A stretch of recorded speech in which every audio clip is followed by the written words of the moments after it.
In the previous session, we finished with the strategy implementation themes. Today we move ahead with the project implementation part.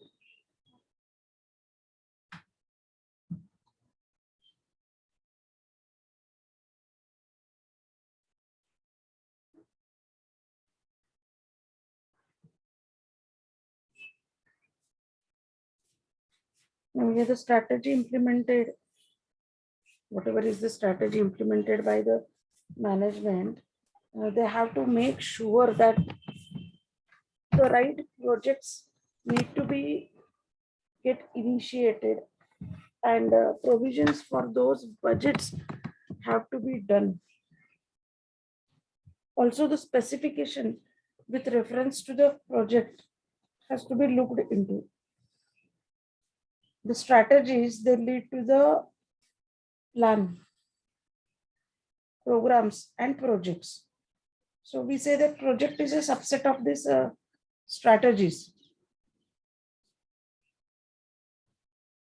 It is a, we can say, a basic block or the basic element or unit of the program. A program is a very broader concept, or we can say the portfolio of projects which may be interrelated or independent in complex ways. Now, there are number of plans which are involved in implementing a strategy.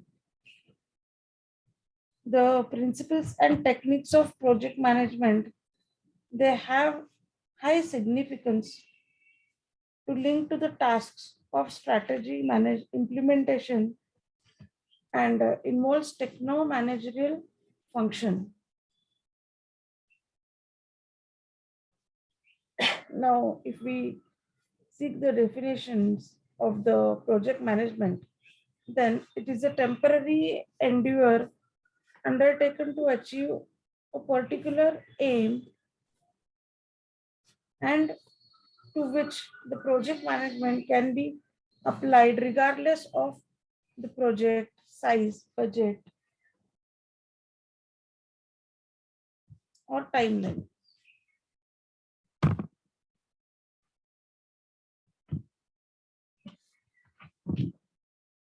Now, project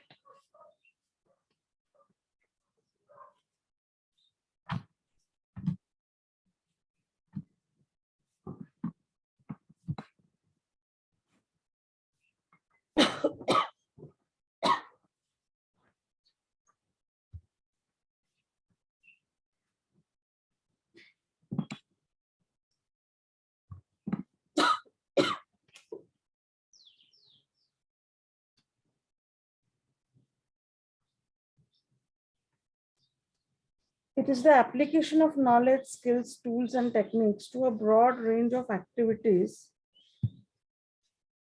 in order to meet the requirements of a particular project.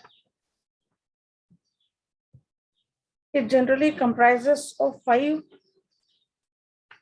interlinked processes.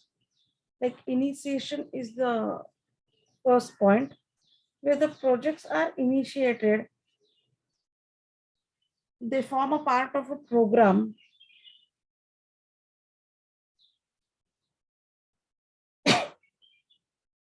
used to execute a plan. The next is the planning. Now, without planning, nothing goes ahead. It is a document. It is a detailed summary of the interlinkages of the various activities to be undertaken. With this, there is also the budget or estimated cost required to finish the project, the time frame required to complete the project, also the requirements of resources and the risks involved in it. It is a formal plan, which is very important. Hence, it has to be submitted to the many a times the organizations, they undertake very large projects, and here it becomes necessary to gain the financial support from the financial institutions. Hence, a proper proposal of these projects have to be prepared by giving the minute details of all of the aspects of that project. The next is executing. That is exactly how the project executes or works on the field or in actuality. Next is the controlling, which controls the various processes of the project. And closing is the formal end of the project, which involves many administrative as well as handing over to the operative personnel. Once the project is finished, it has to be handed over. So here, these are a set of activities which are interlinked and which are performed to implement expansion and to hold the diversification strategies. Now, how this project management is related to the strategy implementation. Organizations, when they think about applying the strategies at various levels, so here they formulate the programs and the projects are undertaken. The organizations need to ensure that projects are executed completely in line with the strategies which are supported by the management. Now, project management is a basic element of strategy implementation within the organizations, or we can say it is the key for implementing the strategic management in the organizations. The linking of the project processes with strategy implementations, it proves to be helpful in creating a project oriented organization. Now, many a times, these linking of the activities poses challenges in front of the managers where a high level of coordination is expected and required in the organizations.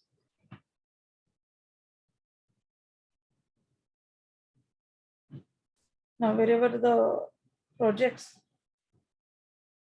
are bigger, like maybe a company thinks of having a totally different setup, different unit, that is setting up of a factory or entering into a foreign nation through foreign collaboration, then in that case, there are many procedures involved where the regulatory authorities of the government or the government permission has to be sought, and the formalities, the documents have to be verified, or the formalities have to be completed. When it comes to implementation,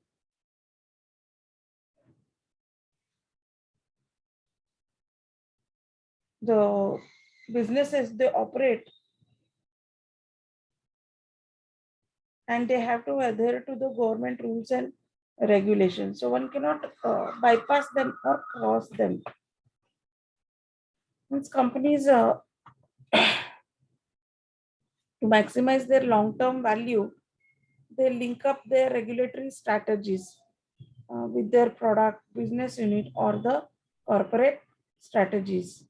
Any organization which is planning to implement strategies, they should understand about the procedures with reference to plans, programs, and projects. And they have to seek the approval of the government, maybe at the central, at the state level, or at the local level. The companies have to get through the paperwork done. Then only they can move ahead with this regulatory authorities. In terms of formation of companies also, the company has to undertake the strategies in terms of integration and diversification, which may lead the organization to expand and form a separate entity, which involves again many steps, like in terms of obtaining the clearance from the government, the association or creation of the board of directors. Similarly, if the company thinks of having the licenses, so these formalities with reference to licensing procedures, they have to be also completed. If the specifically in terms of foreign collaboration procedures, the import export requirements in terms of patenting or trademark seeking, so all this requires the paperwork to be done from the organization point of view. Each and every part has its own set of procedures. Suppose if the company is going for the foreign nation, it has its own procedures. If the company is seeking a different brand name, it has its procedures. If the company thinks of going for patents, it has its own procedures. Here, the basically the organization should complete and finalize all the formalities, whatever are the requirements, so as to avoid the future problems which may arise again the complexities in smooth functioning of the day-to-day routine of the organization. There are also many benefits, incentives provided by the government. Now, for this to avail facilities or to fulfill the prerequisites, the company has to complete all the formalities also here.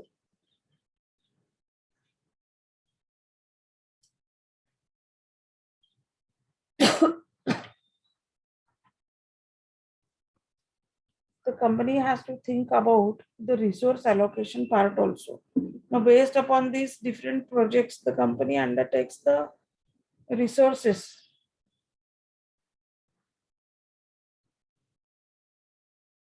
If the project is very large, if it is long run, then it will require more resources, more budget is allocated. While there are certain projects which are just they have the short, they have to be run for the short term or short run. Though short run also, the budget has to be allocated here. So resource allocation, when specifically the resources are very limited, the company has to use it very meticulously.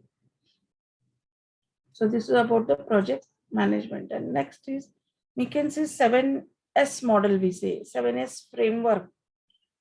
Here if you see, there is one figure. So these are the components, okay, of an organization. These 7 are the internal key elements of the organization. It's a firm's tool which analyzes the 7 elements. Through these 7 elements, the company thinks of analyzing the internal mechanism.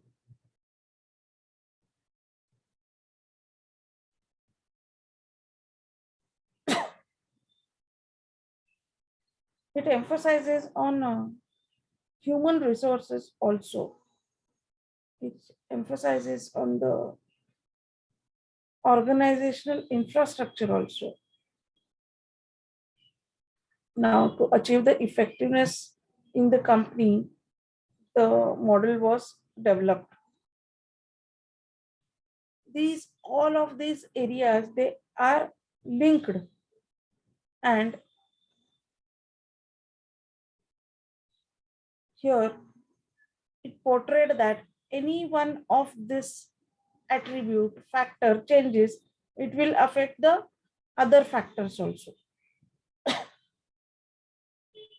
Now basically these are divided into soft as well as hard ones.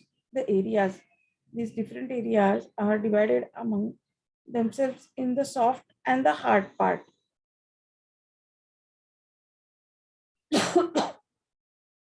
Now, it's been proved to be a valuable technique in organizational design part. It is used to facilitate the organizational change. So here specifically when the organization is in the transaction phase, it is much more helpful because one comes to know easily what are the other components which is going to change, how each and every attribute will change with reference to change in one part.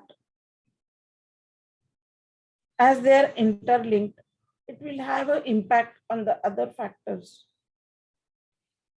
Now here, strategy, systems, and structure.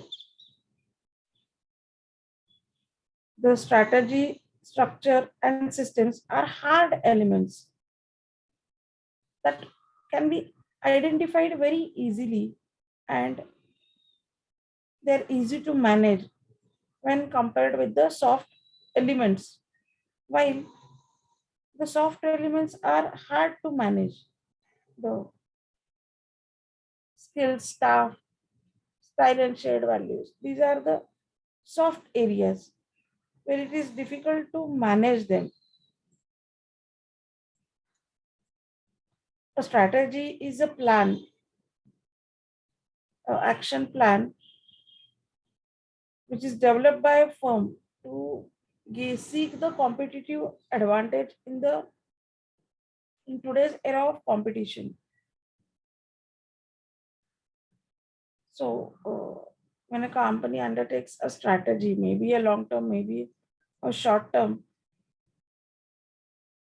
it aims to achieve certain competitive advantage.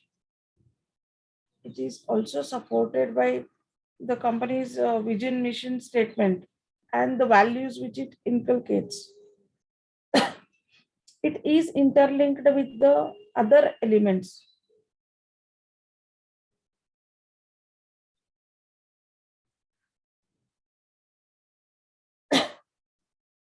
So here, whether a short term or a long term, it is related to other aspects of the system.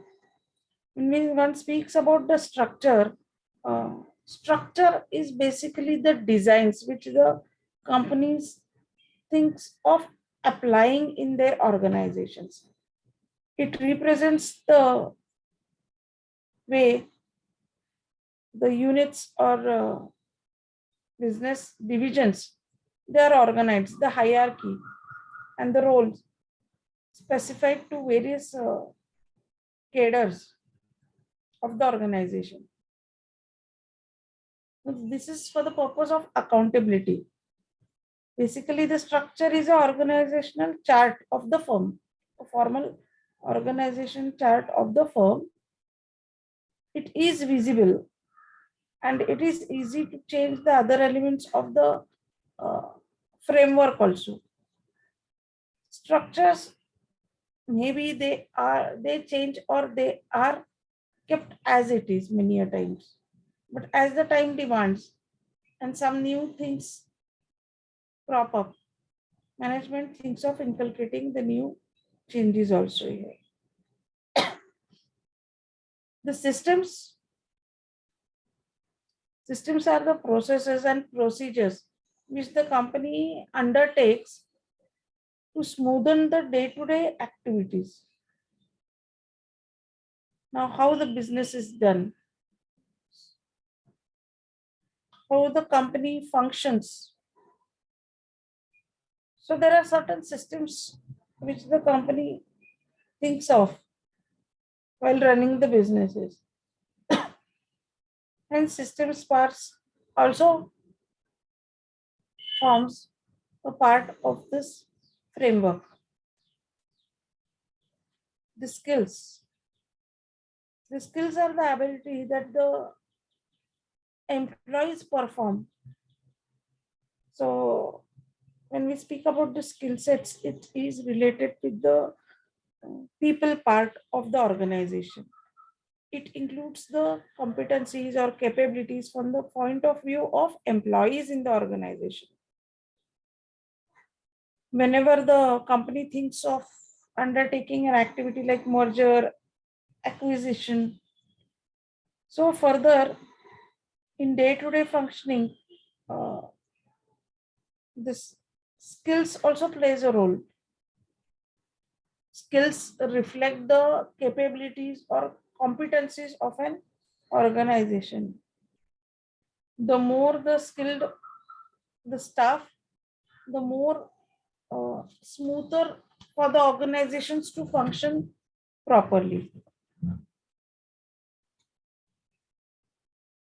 Now, staff is also important, which is concerned with what type and how many employees an organization will need. If the company is undertaking new project, how much staff is required? Again, their training and motivation have to be thought of, because if the project is new, the companies has the people have to be trained and made understood about this new project. The style represents the way the company is managed by the managers, the top managers, the middle level managers, the corporate managers, uh, because ultimately these managers will have the followers, that is the employees of the organization.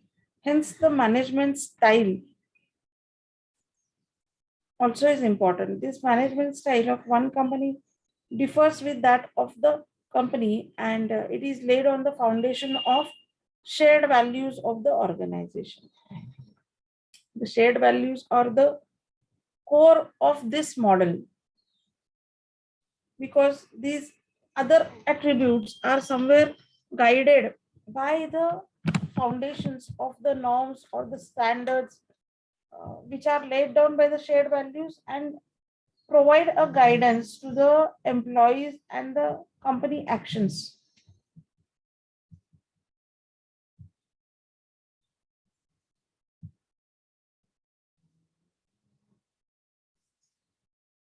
So organization can easily think of assessing the framework and try to overcome whatever are the lacunas as far as this part is considered. This is about the you can say 7S framework.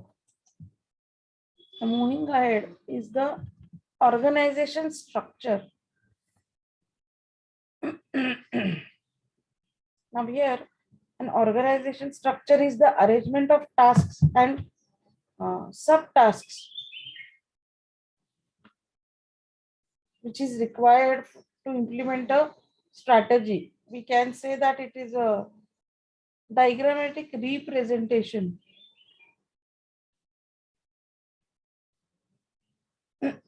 or a organization charts which specifies the different roles to be performed by the managers.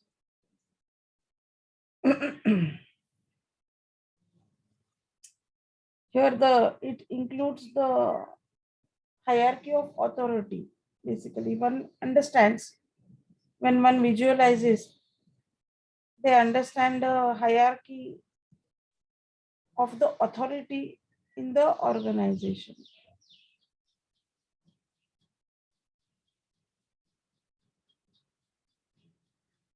Now, coming to the types of organization structures. The first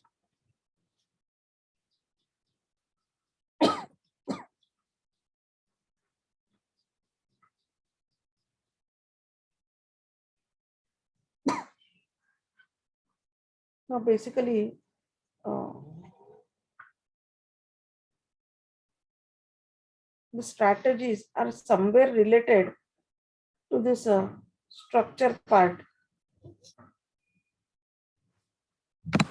Unless and until the structure is established, one cannot think of moving ahead with the roles and responsibilities, which are essential to formulate the strategies, and defining the roles become very important in the day-to-day organizational functioning.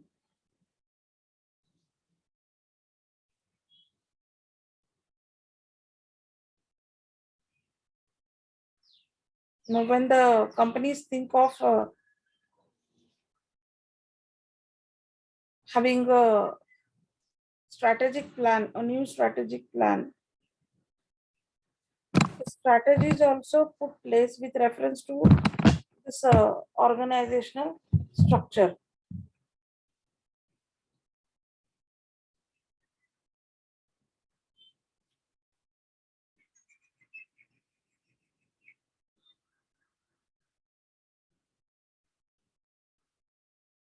Now there are different structures. Now it depends upon the company which type of structures they will include in their organization.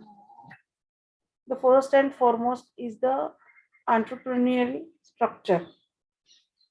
Now it is the most basic form of structure, and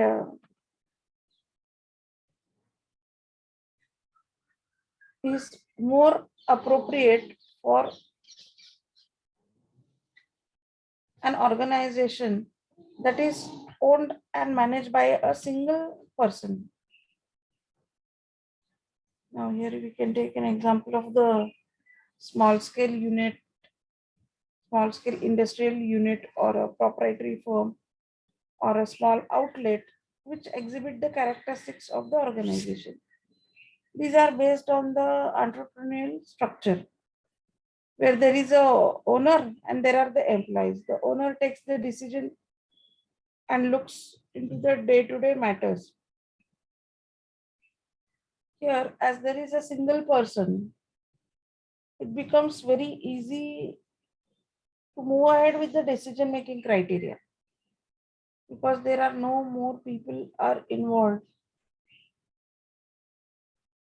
So just a single person is there, and hence the decision-making part is quicker here. If there are any changes, they are noticeable and immediately timely response is possible here.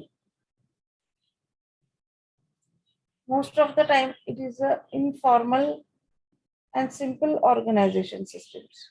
So here we can say any of the small scale firms, the startup firms, they are the examples of this type, where the systems are informal and they are very simple. They are not complex. Here the disadvantage is that many times in a haste the decision may be taken, or since single person is taking the decision, he may not analyze the other aspects, other angles of that particular situation or question.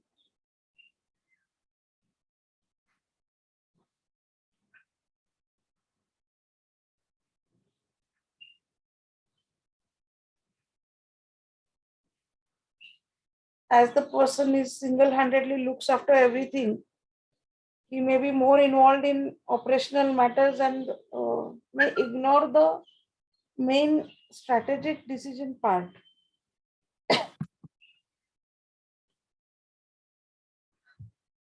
Now, when the businesses expand, it becomes difficult for such type of structure to sustain.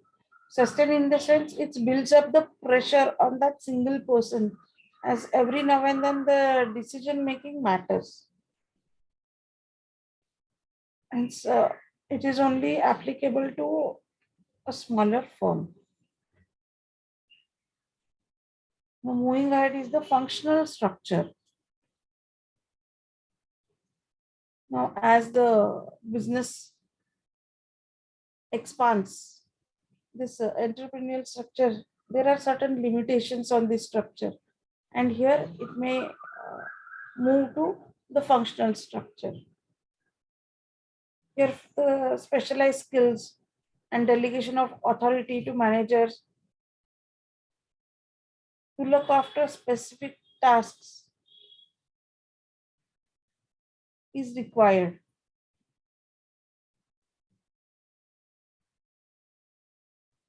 So here,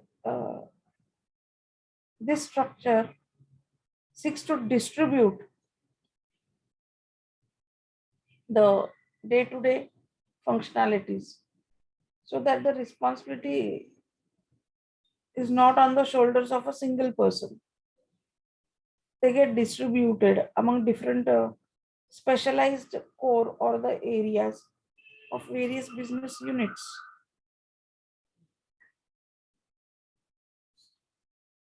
Now, if we see the advantages of it, since it is specialized, since a person is there to take care of an individual task, it becomes much more efficient.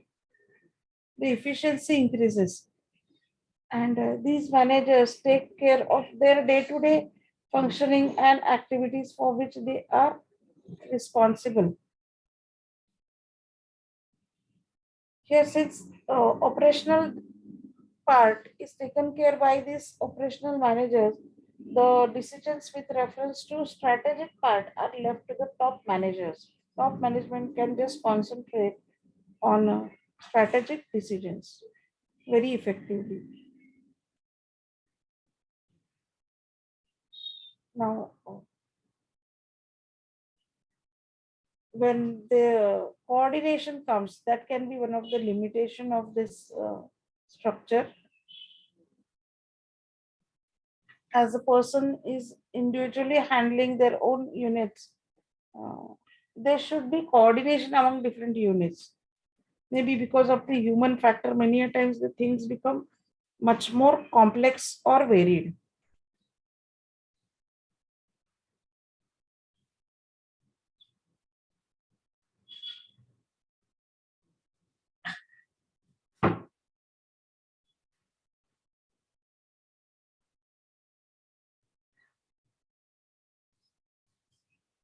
It leads to functional and line and staff conflicts also many a times, because each and everyone they have their own opinion. So there is a possibility that the conflicts may arise.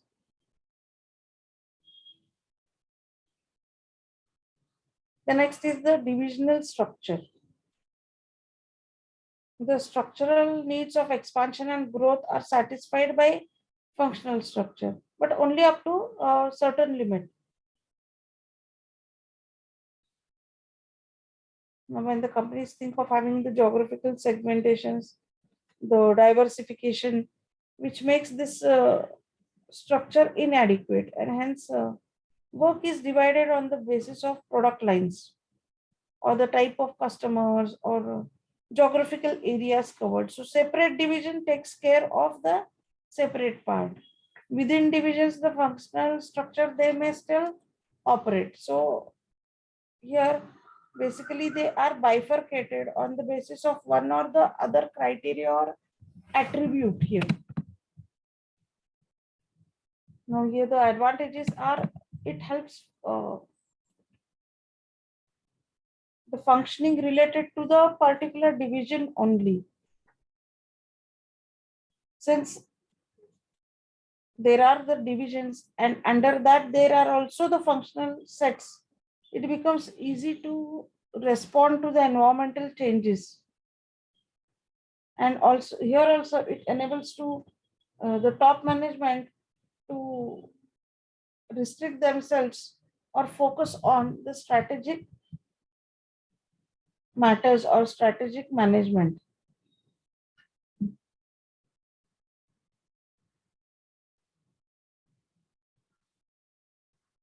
Now here, when the different sub-units are defined, there is a problem with reference to the resource allocation.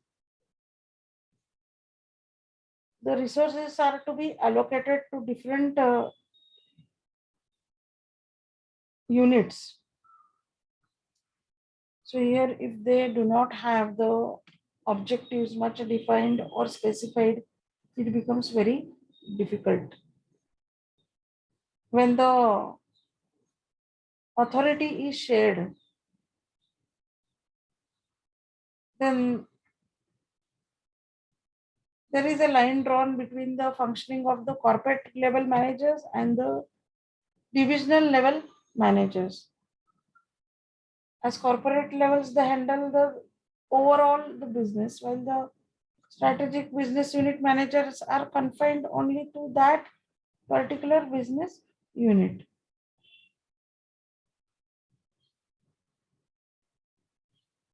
So many a times there are inconsistencies as far as the lookout of the managers is considered. Many a times what the corporate manager perceives is different from that of the strategic business unit manager. The next is the SBU structure.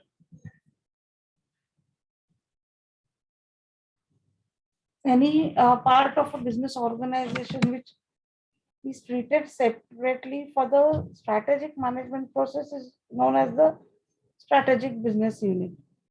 So here it depends upon the company.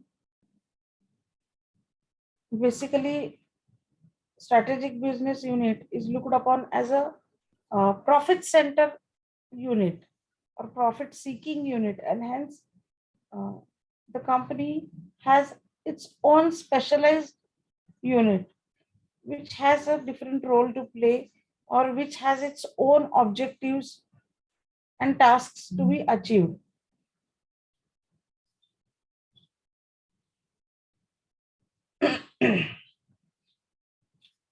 Now, strategic business unit, it establishes coordination between divisions having the strategic interests.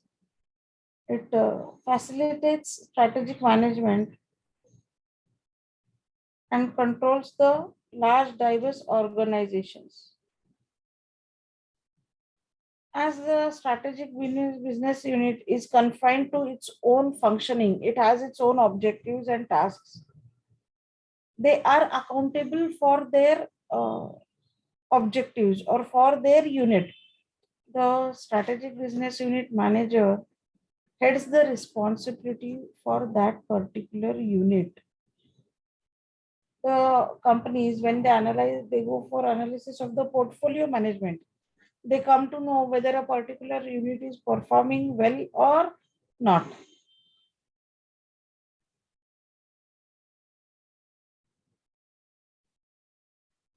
Now, when the companies have more strategic business units, it becomes difficult for them to handle it efficiently, specifically when the company is in the diverse business scene. Also, the assigning the roles and responsibilities for different strategic business unit heads becomes difficult. These are the advantages of SBU structure. In the matrix structure,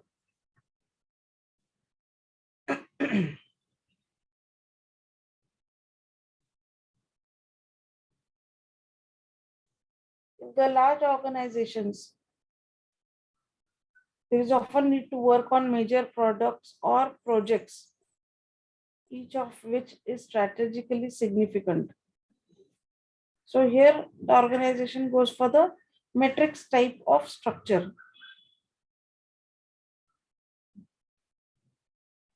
Now, it requires, it is type of a structure which is created by assigning the specialists to work on the specific project.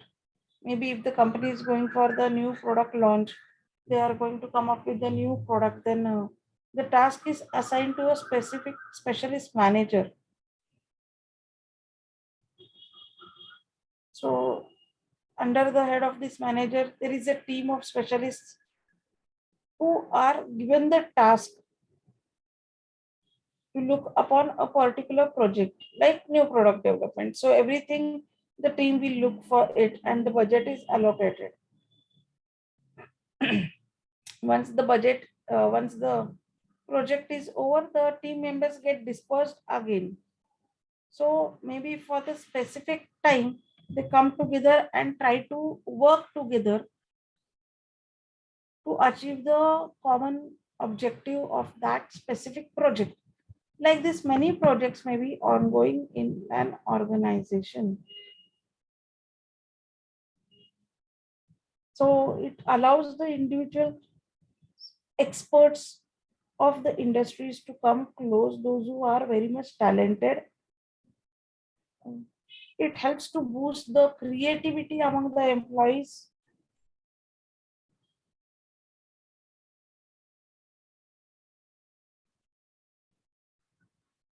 It provides the exposures to the managers to prove themselves, but at the same time, it's also challenging. If more people are there, it creates confusion also many times. It requires high level of coordination, and there should not be the communication problems among the people. Since more people come together, the complexities with reference to human behavior may pop up here.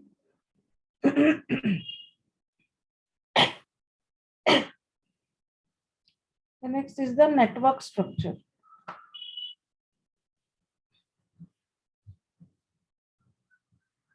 Now, network structure, it is also known as the spider's web structure or the virtual organization. Now, because of the more emergence of the technology has led to the creation of network structure. Here it is composed of a series of project groups or the collaborations which are linked by changing the non-hierarchical or co-web-like networks.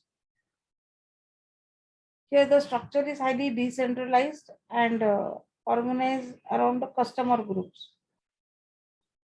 It more has a focus on customers. They are more scattered and wide. It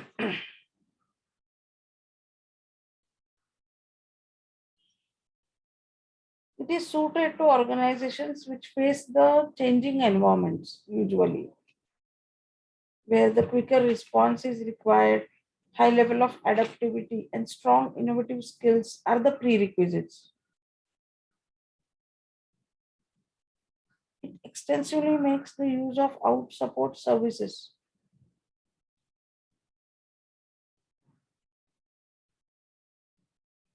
The flexibility of the structure is an important feature of this structure. According to the business requirements, the role or the hierarchy position of the managers, they do change.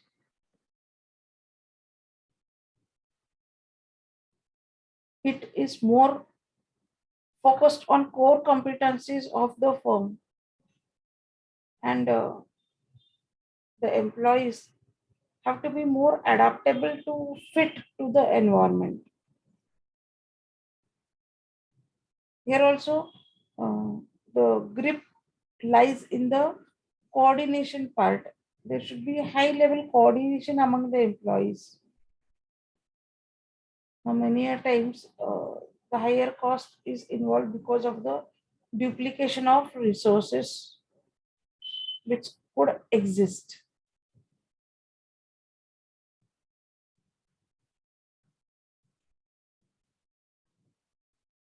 Now, apart from this, there are also other structures.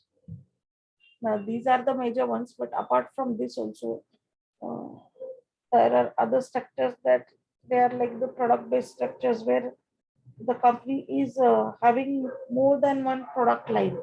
So a manager is responsible for that product line. So in terms of products, the structure is based upon this type of structure. Next is the customer based structures. Maybe if the company thinks of having different sets of customers, if the organization is supplying to the businesses, that is B2B business, it is into B2C business, it is into B2G, that is from business to government. So to handle all these different customers, the company thinks of having various divisions. Now, why various divisions? Because the demand from the customer of these groups, they vary, and hence if a particular person takes the responsibility to cater to that segment, it becomes very easy to control the activities and it will increase the efficiency. The companies also have the structures based upon the geographic structure, based upon different geographical areas. Company divides the structure. Now, if we take into account the pharma sector, usually we see they include this geographic structure for the management. Here they get the clear-cut idea basically uh, about the performance level of the products in various geographical markets.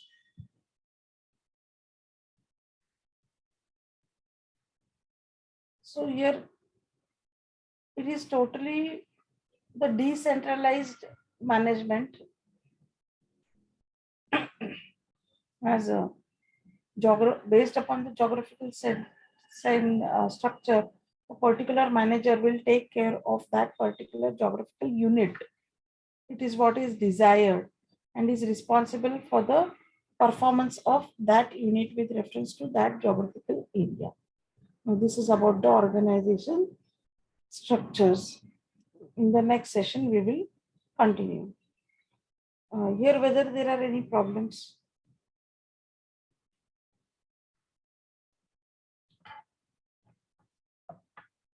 So today we will stop here.